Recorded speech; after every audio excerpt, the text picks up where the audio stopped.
Hello दोस्तों, आज हम एक ऐसे साइंटिस्ट की बात करेंगे जिसे श्रीमद् भगवत गीता का इंग्लिश एडिशन इतना अच्छा लगा कि उसने ओरिजिनल पढ़ने के लिए संस्कृत तक सीख ली।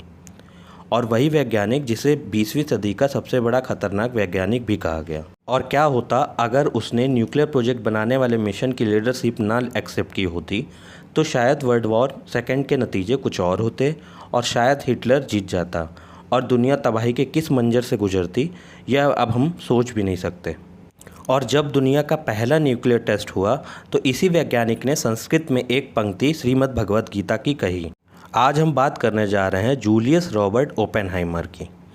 और हमारी कोशिश यह भी रहेगी कि वह अपने डिप्रेशन के बाद भी कैसे दुनिया को बचाना चाहता था, यानी वह अपने डिप्रेशन में होने के बावजूद भी वो निगेटिव की ओर नहीं गया, वो पॉजिटिव ढूंढता रहा जिससे कि दुनिया का भला हो सके। हेलो दोस्तों, मेरा नाम है अंकित और आप देख रहे हैं study with Ankit YouTube channel. आज हम बात करेंगे जूलियस रॉबर्ट ओपेनहाइमर के बारे में कि कैसे उसने एक न्यूक्लियर टेस्ट किया और अमेरिका को पहला न्यूक्लियर बम दिया। और हम बात करेंगे इसके बारे में भी कि वो की शुरुआत में इतना असफल होने के बाद में वो कितने सफल साइंटिस्ट बने और उसने कैसे अमेरिका को पहला न्यूक्लियर टेस्ट दिया। तो कहानी की शुरुआत करते हैं हम सिविल वॉर के बाद से।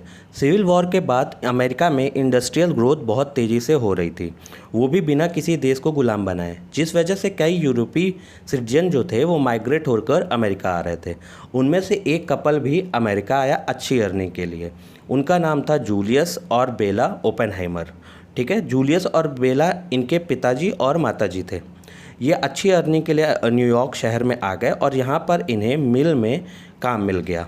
जूलियस को अच्छी इंग्लिश की नॉलेज नहीं थी, लेकिन उसके बावजूद उन्हें इसमें काम मिल गया और उन्होंने अपने काम के दम पर एग्जीक्यूटिव की पोस्ट प्राप्त कर ली।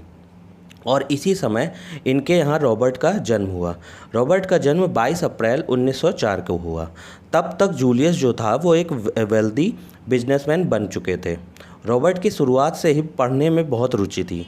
उन्होंने अपनी 3rd और 4th ग्रेड को एक साथ पास किया और 8वीं ग्रेड को उन्होंने आधे साल में ही कंप्लीट कर लिया।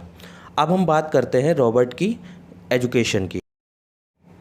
जैसा कि रॉबर्ट को शुरुआत से ही पढ़ाई में बहुत रुचि थी, तो उन्हें सारे सब्जेक्ट को पढ़ना बहुत पसंद था, लेकिन उन्हें आगे चलकर लिटरेचर और मिनरल्स की पढ़ाई में बहुत पसंद आई, यानी कि साहित्य और मिनरल्स में उनकी बहुत रुचि हो गई। और इसकी रुचि का कारण यह भी एक था, जब वे 12 साल के हुए तब वे अपने दादा के यहाँ गए और वहाँ उनके दादाजी ने उनको एक बॉक्स दिया जिसमें कई सारे पत्थर थे। तब से उन्हें उसमें इंटरेस्ट हो गया और उन्होंने मिनरल साइंस को पढ़ना इतना ज़्यादा शुरू कर दिया कि उन्होंने 11 साल की उम्र में ही न्यूयॉर्क में स्थित मिनरोलॉजिकल क्लब ज्वाइन कर लिया। लेकिन भगवान सबको सब कुछ नहीं देता। इतना तेज़ दिमाग होने के बावजूद उन्हें अपने दोस्तों से घुलने मिलने में कठिनाई होती थी। उन्होंने अपनी इंग्लिश टीचर को बताया कि उन्हें स्कूल में आना पसंद नहीं है क्योंकि उनको उनके दोस्तों से बातचीत नहीं होती है या उसके साथ वो कंफर्टेबल फील नहीं करते हैं। पर इसके बाद उन्होंने डिसाइड किया कि वो स्कूलिंग के बाद केमिस्ट्री पढ़ने के लिए हार्वर्ड में एडमिशन लेंगे और उन्होंने उसमें एडमिशन ले लिया। हार्वर्ड का उस समय का नियम था कि वहाँ जो साइंस पढ़ेगा वो उसे आर्ट, फिलॉसफी, लिटरेचर भी पढ़ना पड़ेगा। रॉबर्ट को धीरे धीरे इन विषयों में भी इंटरेस्ट आने लगा और उन्होंने बाद में हार्वर्ड के सबसे ऑनर्ड ग्रेड सुमा कम लॉर्ड से पढ़ाई पूरी की। बाद में उन्होंने कैम्ब्रिज में भी एडमिशन लिया। कैम्ब्रिज में इन्होंने अर्नेस्ट रदरफोर्ड के अंडर काम करने के लिए प्रस्ताव भेजा। ये वही वैज्ञानिक थे जिन्होंने nuclear of atom, proton, nuclear physics के अल्फ़ा बीटा किरणों की खोज की। लेकिन उस समय तक रदरफोर्ड बहुत बड़े वैज्ञानिक बन चुके थे, जिस वजह से उनको एक लैब की जिम्मेदारी दी गई थी जिसमें वो इतना बिजी थे कि उन्होंने उनकी रिक्वेस्ट को मानने से इनकार कर दिया। बाद में जे थॉमसन, जिन्होंने इलेक्ट्रॉन की खोज की, अपने साथ रख लिया। लेकिन अपने साथ रखने के समय ही उन्होंने एक शर्त भी रख दी कि रॉबर्ट ओपेनहाइमर लैब के सारे असाइनमेंट पूरे करेंगे। असाइनमेंट इतने ज़्यादा थे कि उनको इस काम की वजह से स्ट्रेस होने लगा और वे चेन स्मोकर हो चुके थे।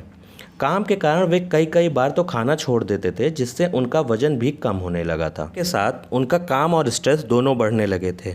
इसलिए उन्होंने 1926 में कैम्ब्रिज छोड़ने का फैसला कर लिया और उन्होंने जर्मनी की रेपुटेटेड यूनिवर्सिटी गॉटिकल यूनिवर्सिटी में अप्लाई किया। यह वही समय था जब इनका फिजिक्स डिपार्टमेंट महान वैज्ञानिकों से भरा पड़ा था, जिसमें Enrico Fermi, Werner Heisenberg, Wolfgang Pauli, Edward Teller जैसे जीनियस क्वांटम साइंटिस्ट थे। 16 से ज़्यादा रिसर्च पेपर पूरे करने के और 23 साल की उम्र में पीएचडी करने के बाद जब इन्होंने यहाँ ज्वाइन किया, तो जैसा कि मैंने पहले भी बताया था कि ये दिमाग से काफ़ी तेज़ होने के बाद भी सोशली इनएक्टिव थे, जिससे कि ये स्टूडेंट से इंटरेक्शन अच्छे से नहीं कर पाते थे और कई बार तो अपनी बात भी नहीं समझा पाते थे। पर वे इससे पीछे नहीं हटे और धीरे धीरे इन्हें समझ में आने लगा था कि इन्हें अपने पढ़ाने के स्टाइल पर काम करना पड़ेगा, जिसके लिए उन्होंने अपने स्टाइल पर काम भी किया और ट्रेनिंग भी की, जिससे धीरे धीरे ये माहिर हो गए और अब ये बहुत अच्छा पढ़ाने लगे। धीरे धीरे इनकी सिचुएशन अच्छी होने लगी, पर इनकी मेंटल स्थिति अच्छी नहीं हुई। अमेरिका में फ्रांसिस फर्गुसन नाम के एक जाना माना नाम हुआ करता था, जो थिएटर इंडस्ट्री में बहुत अच्छा नाम था। वो इनके दोस्त भी थे। पर 1930 में इन्होंने बताया है कि एक बार उन्होंने अपनी ग्लवर को शादी के लिए प्रपोज़ किया और उससे शादी करने जा रहे थे, जिसके बारे में इन्होंने रॉबर्ट ओपेनहाइमर को बताया और इसके तुरंत बाद ओपेनहाइमर ने इनका गला पकड़कर गला दबाने की भी कोशिश की, जिसके बाद रॉबर्ट को लगने लगा कि अब उनके साथ कुछ सही नहीं हो रहा है। इसके लिए उन्होंने एक साइकियाट्रिस्ट को भी दिखाया और इनका इलाज चलता रहा। इधर रॉबर्ट धीरे धीरे कम्युनिज्म विचारधारा से प्रभावित हो रहे थे, लेकिन जब रॉबर्ट ने रशिया में स्टालिन के तानाशाही भरे फैसलों को देखा तो उनका कम्युनिज्म पर से विश्वास उठ गया था। साल 1940 में रॉबर्ट ने मेडिकल रिसर्चर कैथरीन से शादी की, जिससे इन्हें 2 बच्चे भी हुए। साल 1938 यानी वर्ल्ड वॉर के 1 साल पहले 2 जर्मन साइंटिस्ट ओटो हॉर्न और फ्रिज स्ट्रासमैन ने न्यूक्लियर फिजन की खोज कर ली थी। न्यूक्लियर बॉम्ब का बेसिस यही फिजन थ्योरी ही है। इसमें न्यूट्रॉन से यूरेनियम के 2 बड़े मास को 2 पार्ट में तोड़कर बॉम्ब बनाया जाता है। इस बॉम्ब से जो एनर्जी रिलीज़ होती है, यही बॉम्ब का काम करती है।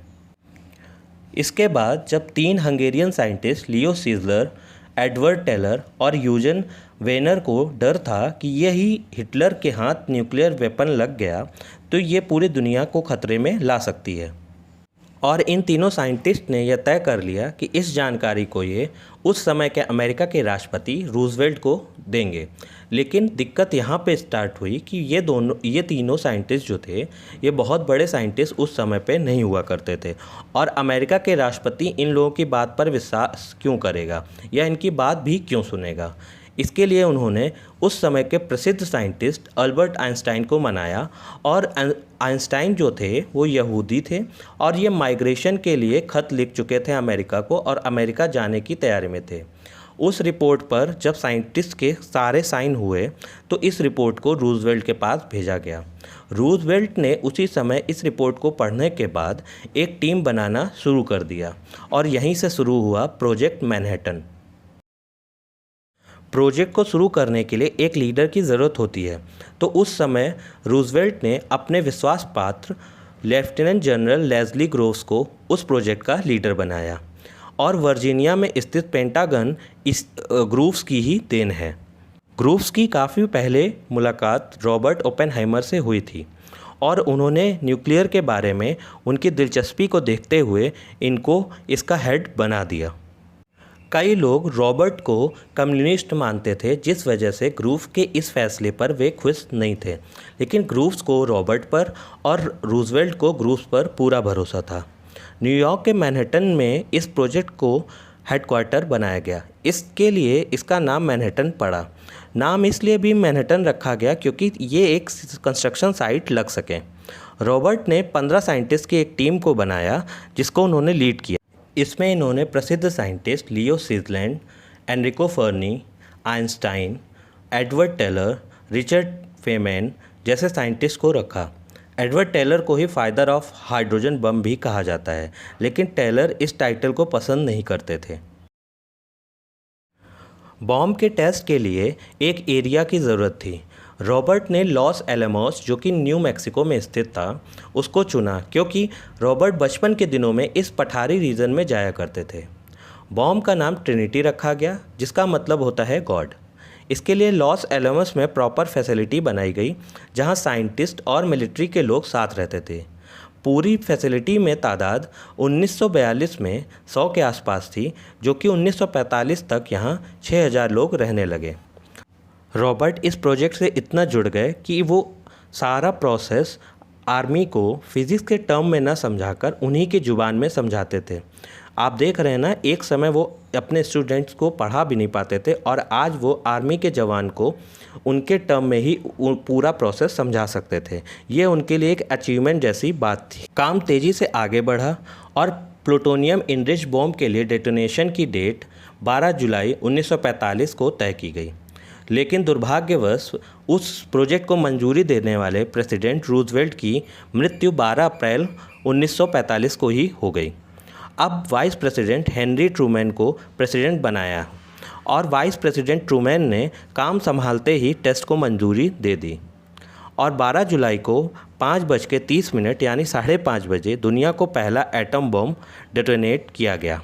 इसका नज़ारा ऐसा था कि मशरूम आकृति का रोशनी का कोई बहुत बड़ा सोर्स हो, जिसमें कई सारे सूर्य प्रकाश दे रहे हों, और इसी समय ओपेनहाइमर के मुंह से श्रीमद् भगवद गीता का एक श्लोक निकला, जिसका शाब्दिक अर्थ है कि कई सारे सूर्य एक जगह प्रकाश दे रहे हों और प्रकाशवान हो चुके हों।